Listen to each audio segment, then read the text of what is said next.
Bienvenue sur Africa 24 dans cette nouvelle édition de l'Africa Tonight. Voici les titres de l'actualité. 25 ministres et 5 secrétaires d'État, c'est la composition du nouveau gouvernement au Sénégal. Un gouvernement de rupture présenté ce vendredi par le Premier ministre Ousmane Sonko. La Centrafrique retrouve une certaine crédibilité aux yeux des investisseurs. Le pays a reçu la note BB+ sur le long terme ou B sur le court terme. Une note de crédibilité financière décernée par Bloomfield Investment Corporation. Et puis l'inauguration en Côte d'Ivoire de la mosquée Mohamed VI d'Abidjan, un édifice bâti après 7 années de travaux. Il va pouvoir accueillir 7000 fidèles.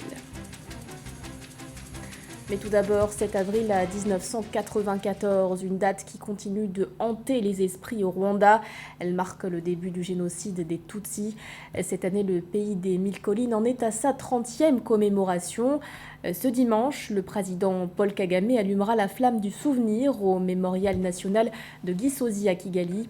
Plusieurs dirigeants prendront part à cette cérémonie. Parmi eux, le Premier ministre éthiopien Abiy Ahmed qui est arrivé ce samedi.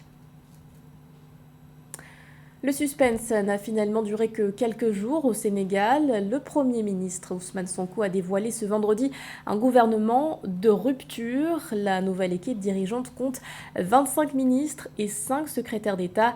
Une liste qui a provoqué une certaine surprise. 2 militaires ont été nommés, le premier aux forces armées et le second à l'intérieur. Samantha Saberou-Sabobanga. Les membres du premier gouvernement du président sénégalais Bassirou Diomaye Faye sont connus. Le Premier ministre Ousmane Sonko a dévoilé ce vendredi 5 avril 2024 la composition du nouveau gouvernement constitué de 25 ministres et de 5 secrétaires d'État. Ce gouvernement donc compte 25 ministres et 5 secrétaires d'État. C'est un gouvernement de rassemblement cohérent et rationalisé en termes de ministères. C'est un gouvernement de proximité, un gouvernement d'innovation et d'efficacité, exclusivement au service du bien-être primordial des Sénégalaises et des Sénégalais. Le gouvernement est marqué par la présence d'officiers supérieurs dans des postes clés, à l'image de l'ancien chef d'état-major général des armées, le général Biram Diop, au poste des ministres des forces armées, et de l'ancien haut commandant de la gendarmerie et directeur de la justice militaire Jean-Baptiste Tine, qui va occuper le poste de ministre de l'Intérieur. Le magistrat Ousmane Diane, jusque-là procureur général à la Cour suprême, hérite du poste de garde des Sceaux, ministre de la Justice. Sur la base des orientations du président de la République, qui définit la politique de la nation, le gouvernement de résultat, dont j'ai la responsabilité de la direction, va agir autour des priorités majeures suivantes. Premièrement, la jeunesse, l'éducation, la formation, l'entrepreneuriat et l'emploi des jeunes et des femmes.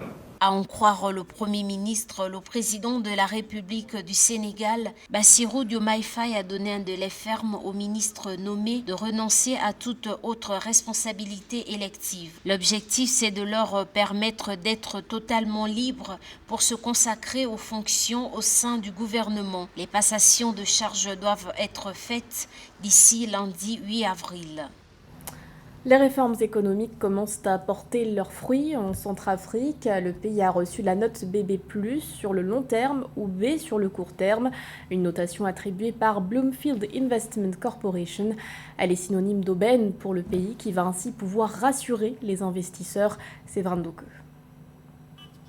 La note obtenue, BB+, sur le long terme ou B sur le court terme, correspond à une note juste en dessous de l'indice d'investissement qui, lui, indique un niveau où le pays dispose des garanties suffisantes. La note correspond surtout à une capacité de remboursement sur le marché des capitaux existants, mais aussi de situations de protection financière fluctuantes.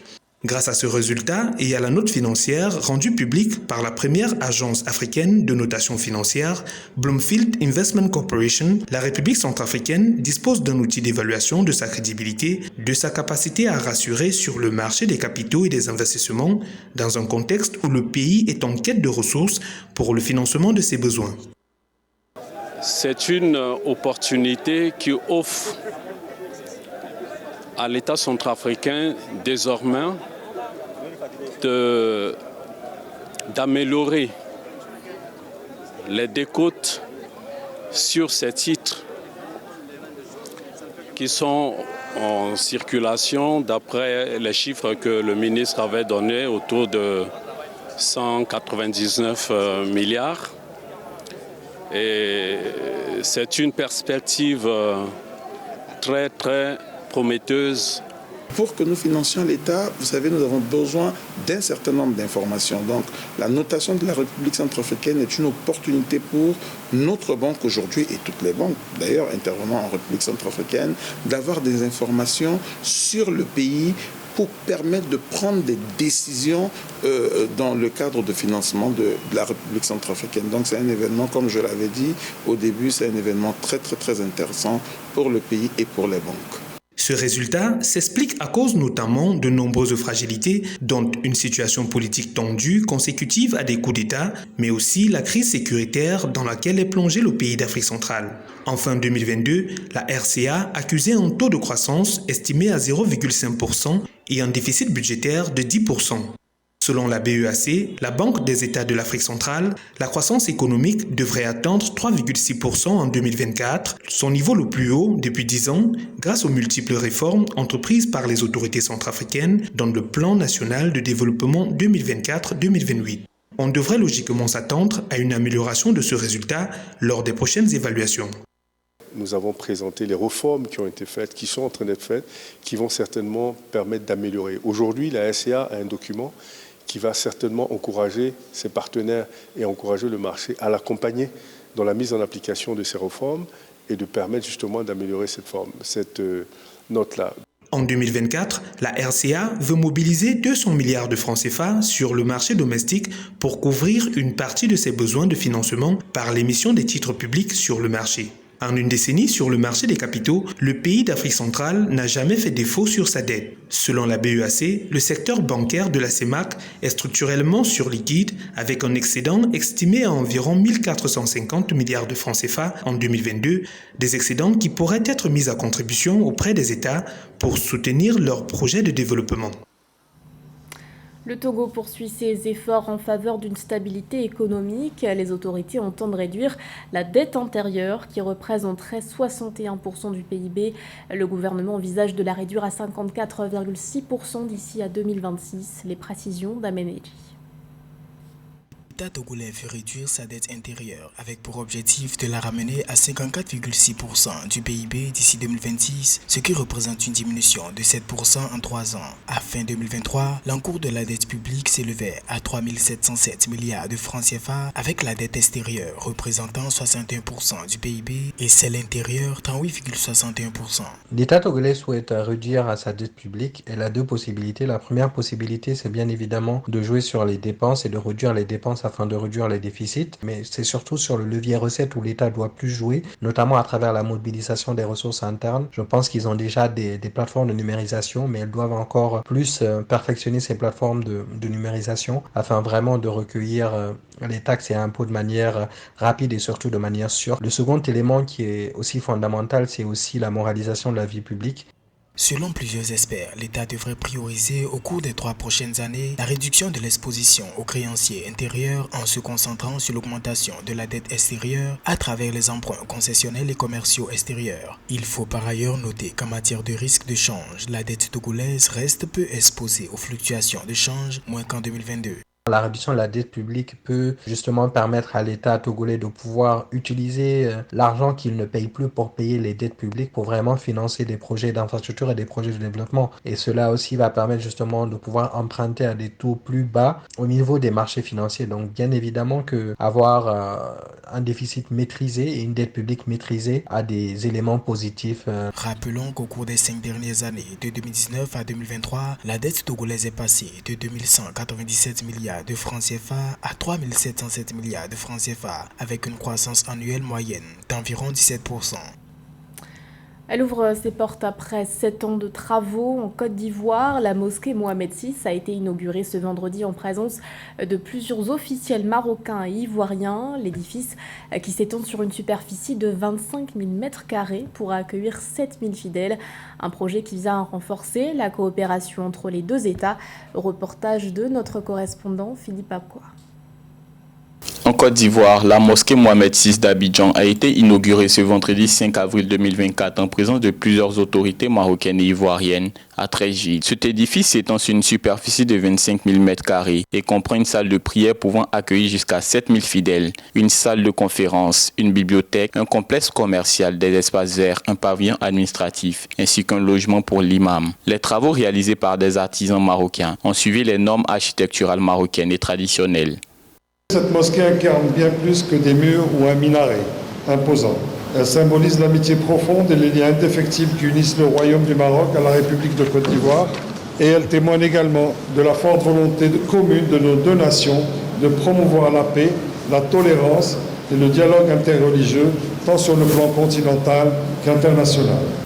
Cette inauguration marque un jalon significatif dans l'histoire des relations entre la Côte d'Ivoire et le Maroc, témoignant de leur partenariat solide et leur respect mutuel. La mosquée Mohamed VI d'Abidjan devient ainsi un symbole tangible de la coopération fructueuse entre les deux nations, tout en prouvant les valeurs de tolérance, d'harmonie interconfessionnelle et de dialogue interculturel dans une société diversifiée et en constante évolution. Une mosquée qui symbolise la continuité, ça je l'ai déjà dit, de nos ancêtres. Mais une mosquée qui symbolise aussi la convergence des vues depuis tout temps entre les éléments marocains et les éléments. Pour un coût global de 7,2 milliards de francs CFA et entièrement financé par le royaume chérifien. Les travaux de construction ont débuté le 3 mars 2017 en présence du président Alassane Ouattara et du roi Mohamed VI. Et initialement prévu pour se terminer en 3 ans, il a fallu 7 ans pour l'achèvement de ce joyau architectural. Du sport à présent avec le championnat féminin de basketball au Cameroun. La dernière ligne droite de la compétition, le Final Four, a démarré ce vendredi. En ouverture de bal, les forces armées et police ont affronté l'université de Douala. Une rencontre marquée par la victoire des FAP sur un score de 70 à 47. Le point avec notre correspondant Christian Jimadou.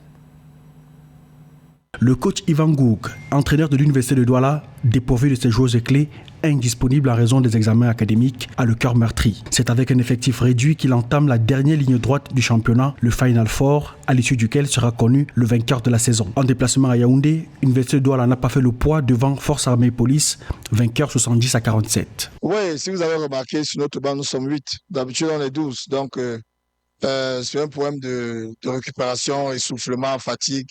On ne peut pas compter sur l'adresse. On a 5 filles qui soutenaient dans les soutenances et les examens. Ce n'était pas évident. Donc, on ne peut pas en vouloir à ces filles qui n'ont pas eu l'adresse parce qu'avec l'intensité du match, c'est difficile de pouvoir assurer les paniers. FAP démarre la rencontre sur les chapeaux de roue. Le premier quart-temps, gagné 23 à 7, confirme sa supériorité. Les joueuses du coach Majoli Lonteux maintiennent la domination au tableau d'affichage en s'imposant finalement avec 23 points de différence. C'est le travail que les coachs ont abattu et la volonté aussi des filles de pouvoir commencer ce match avec autant d'intensité et de prendre le dessus. Parce qu'on ne sait jamais, ces points sont tellement précieux pour nous durant cette compétition. Donc il faudrait mettre le maximum. Force armée et police et sa nouvelle recrue, l'internationale nigériane Kem Akaranwe, prennent une bonne option pour la suite du Final Four. L'équipe affiche clairement ses intentions de succéder à Overdose Obstation, vainqueur des 5 dernières éditions du championnat national de basketball senior dames, et de se qualifier à la FIBA Africa Champions Cup Women. Pour y parvenir, il faudra bien gérer les 5 autres matchs du Final Four. C'était le journal de la rédaction. Merci de votre fidélité et l'actualité continue sur Africa 24.